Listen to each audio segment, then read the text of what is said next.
pemilik tanah karena pemilik tanahnya sudah nggak ada, ini baru di DP sekian persen, tapi sudah dibangun, ya kan? Sudah dibangun. Karena ini sudah dibangun, sudah di DP oleh orang. Ketika ini jadi perkara, orang-orang pelapor ini nggak bisa menguasai, tapi tanah ini diambil oleh Yusuf Mansur.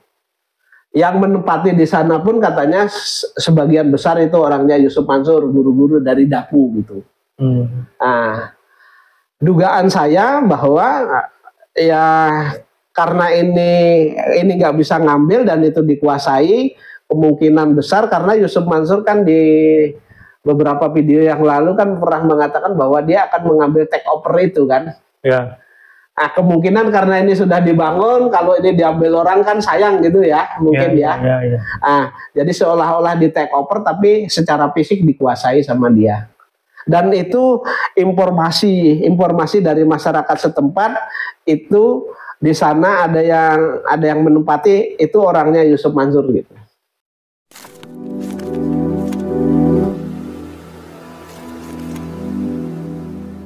Assalamualaikum warahmatullahi wabarakatuh. Welcome back to my channel Letek TV. Ya teman-teman, sesuai dengan janji saya ketemu dengan Pak Jenny untuk membahas perkembangan kasus. Bukan cuma kasus Pak Jenny, kita akan konsultasi juga. Maaf, karena Pak Jenny senior dalam bidang hukum, jadi kita bahasanya konsultasi lah gitu ya Pak ya. Diskusi. Ya, saya masih muda, masih banyak belajar kan. Pak Jenny menangani kasus banyak lah, lebih banyak daripada saya.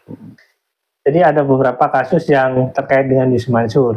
Ya, salah satunya mungkin kita tanya perkembangan kasusnya, termasuk kasus Bu Elis ya. Iya. Bu Ilis atau Bu Elis? Bu Ilis Siti Rohmah namanya. Saya tanya kasus Pak Jenny dulu Pak. Menurut Pak Jenny sekarang perkembangannya bagaimana?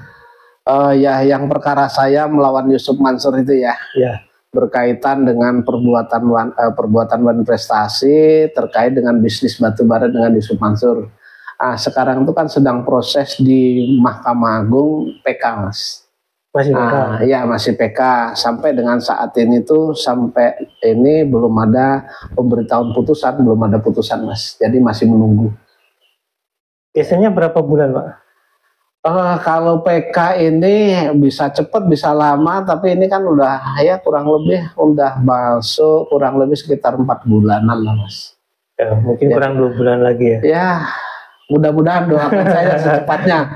Kalau toh cepat syukur, lama juga nggak apa-apa. Yang penting kan masih perkaranya masih berjalan begitu, Mas. Ya. Jadi kemarin itu novumnya apa Pak? Saya lupa lagi.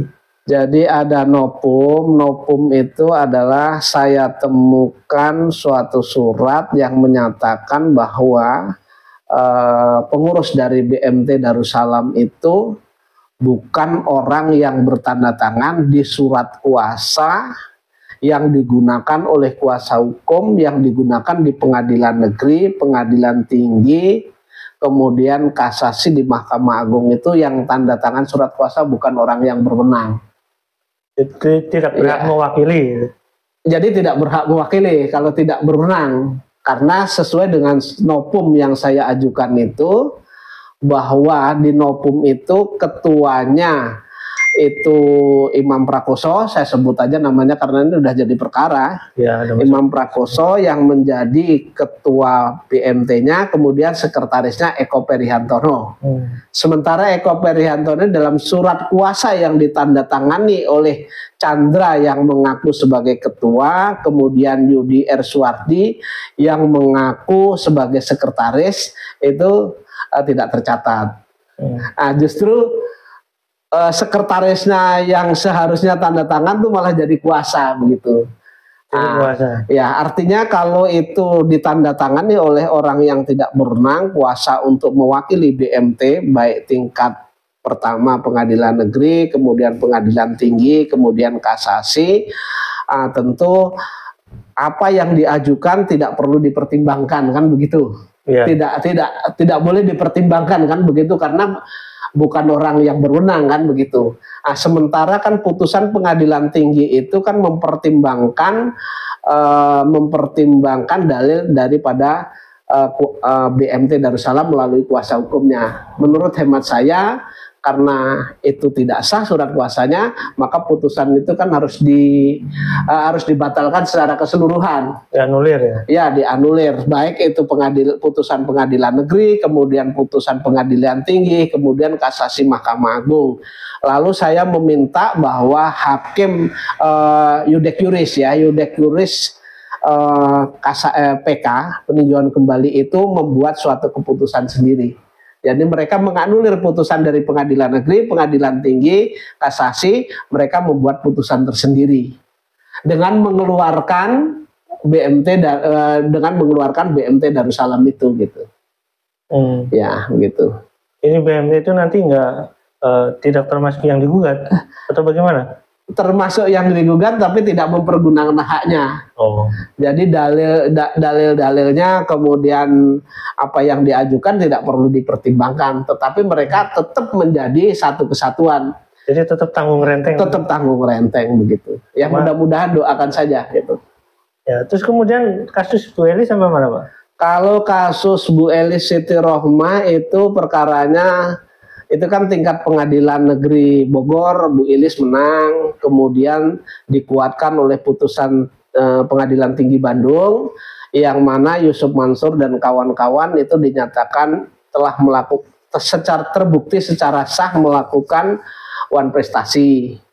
Kemudian Yusuf Mansur dan kawan-kawan itu secara tanggung renteng dihukum untuk membayar, yaitu mengembalikan modal yang telah disetor oleh Bu Elis, kemudian membayar keuntungan yang sebagaimana dijanjikan. Jumlah totalnya itu 4.075.000.000. Ya. Terus sekarang belum? Sekarang posisinya karena pengadilan tinggi Bu Elis menang, kemudian Yusuf Mansur dan kawan-kawan banding, kemudian dikuatkan oleh putusan pengadilan tinggi, kemudian Yusuf Mansur kasasi, saat ini sedang proses di Mahkamah Agung kasasi. Itu berapa bulan, Pak? Kayaknya udah agak lama itu. Sudah agak lama juga, kalau itu mungkin sudah 6 bulanan juga, belum ada putusan, Mas. Ya. Belum ada putusan. Mudah-mudahan dalam waktu dekat lah ada putusan itu. Karena lama sekali itu. Iya, iya. Ini lagi nimbang-nimbang apa? Apalagi banyak kasus di Mahkamah Agung atau gimana? Ya, kita berharapnya bahwa ya Mahkamah Agung banyak kasus atau tidak ya itu kan memang sudah rutinitas mereka. Kalau harapan saya sih dapat hakim atau yudek juris yang memeriksa itu yang amanah, yang mampu memutus sesuai dengan ketentuan hukum yang berlaku, tidak dibelok-belokkan. Kan jelas kelihatan sekali kalau putusan pengadilan tinggi terkait dengan punya saya, kemudian kasasi di Mahkamah Agung kan jelas terlihat sekali. Apalagi punya Bu Elis buktinya sangat kuat ya, Pak? Punya Bu Elis sangat kuat buktinya. Iya. Nah ini lagi Pak, kasus yang ini terkait dengan Kaisha Al Mansur. Kayaknya sudah lama sekali. Kaisha Al Mansur memang ada kemarin, jadi sebelum saya berangkat haji itu, sebelum saya berangkat safar ke Tanah Suci itu, memang ada pemberitahuan dari penyidik bahwa saya diminta untuk menghadirkan saksi lah begitu ya. Tapi karena itu saya sudah mau berangkat haji waktu itu, Mas, saya nanti setelah pulang dari safar saja ya gitu.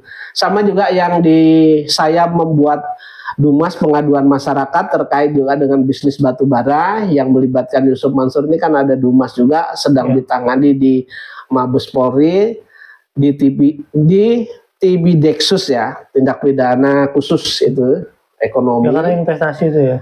Karena investasi itu juga sama. Mas kemarin minta bahwa akan ada pemeriksaan tambahan terhadap saya, terus kemudian saya juga sudah, jadi saya itu hampir berangkat, saya berangkat dari Minggu, dia minta hari Jumat kan mepet.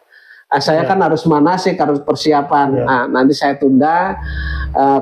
Waktu itu saya bilang kemungkinan besar saya bisa memberikan keterangan itu kurang lebih di bulan Juli lah, gitu, awal Juli lah, gitu. Itu Kaisha Al Mansur terkait saksi. Kaisha Al Mansur terkait dengan saksi. Kalau saksi pelapor sudah semua diperiksa, kemudian berkaitan dengan kan ada tanah yang ditunjuk oleh terlapor ya, oleh terlapor ini, kemudian ternyata tanahnya kan bukan tanahnya terlapor kan, tanahnya orang lain, maka yang punya tanah ini akan diperiksa begitu. Jadi pihak dari pelapor ini disuruh untuk mencari orang yang ya yang berkaitan dengan tanah tersebut. Jadi kemarin begini, ketika itu dibuat laporan, kemudian ketika ini dibuat laporan, kemudian dari terlapor ini kan sudah diperiksa, kemudian kita juga turun ke lapangan untuk meyakinkan bahwa memang mana sih tanah-tanah yang ditawarkan kepada, itu kan ada sekitar 20 sekian ya pelapornya ya, kolektif itu. Misalnya si A, tanah-tanah yang ditawarkan kepada kamu mana? Ternyata itu bukan satu blok, Mas. Tapi dari 23 orang itu ada 5 lokasi tanah. Misalnya si A, si B di tanah A, terus kemudian si C, si D di tanah B, terus kemudian si ini di tanah ini begitu. Itu ternyata setelah kami ke sana, saya ke sana ya, saya dan teman-teman ke sana, kemudian mendampingi para korban ini, ternyata ketemu dengan pemilik tanah, beberapa pemilik tanah, mereka mengatakan bahwa benar ini dulu mau dibeli gitu loh, tapi hanya dikasih DP saja sekian gitu, cuman ada yang dikasih DP, ada yang baru negosiasi, kemudian tanah itulah yang ditawarkan oleh si terlapor itu dijual kepada para korban ini begitu. Yang punya tanah itulah akan diperiksa, gunanya ketika ini diperiksa bahwa kan benar di sana bahwa bukan tanahnya kok diakui sebagai tanahnya dijual, jadi unsur penipuannya kan kelihatan di sana gitu. Iya. Jadi ini saya tanya Pak, penawarannya itu perumahan atau klaster atau apa Pak? Jadi penawarannya itu adalah bentuknya itu seperti klaster kecil-kecil, Mas. Jadi misalnya satu rumah misalnya hanya 300 meter gitu. Kemudian dibuat misalnya 60 kan jadi beberapa rumah gitu. Iya. Jadi kecil-kecil lah, klaster kecil-kecil. Biasanya dibeli itu adalah yang dibeli itu bisa tanah kosong, dia beli misalnya ada yang 400, ada yang 300, itu ditawarkan di klaster-klaster itu. Memang kadang-kadang ada juga yang sudah dibuat rumah tapi nggak jadi karena itu kan mungkin untuk mancing ya. Jadi ada rumah contoh tapi ini baru progres ini nanti kaplingannya ini begitu. Tapi ada juga tanah kosong yang ditunjukkan kepada korban ini tanahnya, ternyata tanah itu tanah orang lain. Itu. Jadi pertanyaan ini kok progresnya lama sekali, Pak? Ya, progresnya lama sekali berkaitan dengan menghadirkan para pemilik tanah yang ditawarkan itu. Jadi yang punya tanah, misalnya yang punya tanah saya yang menawarkan misalnya Mas gitu. Itu ya menghadirkan sayanya yang agak kelamaan gitu. Karena ada juga yang punya tanah itu ternyata kan sekarang sudah meninggal, tapi anak-anaknya kemarin waktu kami ke lapangan tahu. Dan ada satu klaster yang rumahnya hampir jadi 100% ada. Itu saat ini informasi dari RT atau RW atau orang sekitar sana dikuasai oleh Yusuf Mansur. Yang jadi itu? Yang jadi, ya. Jadi si apa ya? Jadi developernya, ya. Jadi diambil alih orang Yusuf Mansur itu. Atau gimana? Ini Arab, kemudian sudah menjual kepada para korban. Ya, para korban. Terus kemudian ternyata informasi dari anak pemilik tanah, karena pemilik tanahnya sudah nggak ada, ini baru di DP sekian persen, tapi sudah dibangun, ya kan, sudah dibangun. Karena ini sudah dibangun, sudah di DP oleh orang. Ketika ini jadi perkara, orang-orang pelapor ini nggak bisa menguasai, tapi tanah ini diambil oleh Yusuf Mansur. Yang menempati di sana pun katanya sebagian besar itu orangnya Yusuf Mansur, guru-guru dari Daku gitu. Nah, dugaan saya bahwa ya karena ini nggak bisa ngambil dan itu dikuasai, kemungkinan besar karena Yusuf Mansur kan di beberapa video yang lalu kan pernah mengatakan bahwa dia akan mengambil take over itu kan. Ya. Nah, kemungkinan karena ini sudah dibangun, kalau ini diambil orang kan sayang gitu ya, mungkin ya. Nah, jadi seolah-olah di take over tapi secara fisik dikuasai sama dia. Dan itu informasi dari masyarakat setempat itu di sana ada yang menempati itu orangnya Yusuf Mansur gitu. Rumah-rumah tersebut. Rumah-rumah itu. Di antaranya adalah guru-guru Daku yang menempati, terus kemudian ada sopirnya. Kalau ada rumah bangunannya kecil, cuman mungkin berapa 30 meter atau 40 meter itu katanya itu yang orangnya Yusuf Mansur yang mengawasi lah begitu. Mungkin termasuk yang disegani lah mungkin gitu.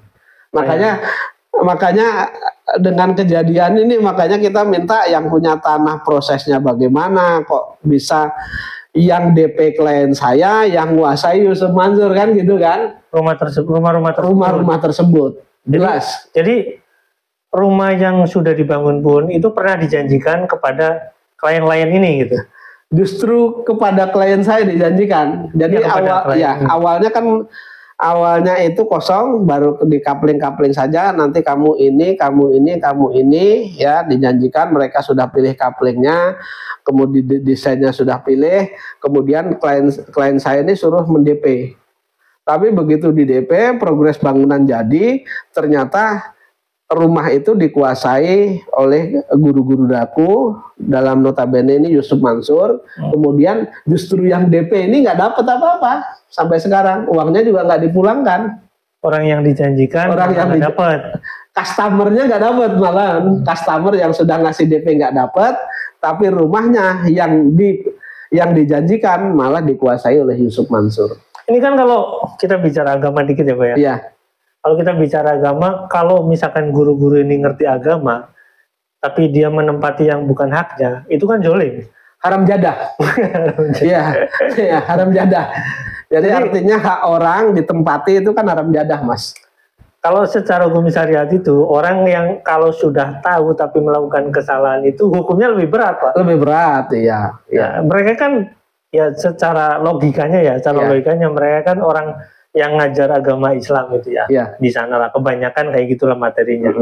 Dan lingkungannya juga lingkungan seperti itu. Dan Yusuf Mansur selalu bilang, saya ini ekonomi syariah. Ini yang salah itu ekonomi syariahnya, atau apa ya, syariah ini dibikin menjadi rusak gara-gara perilaku orang-orang seperti ini. Kalau aturan syariahnya sudah benar, cuman penerapan dari perilaku ini yang salah, Mas. Iya. Atau mungkin memang sengaja mengembat gitu ya.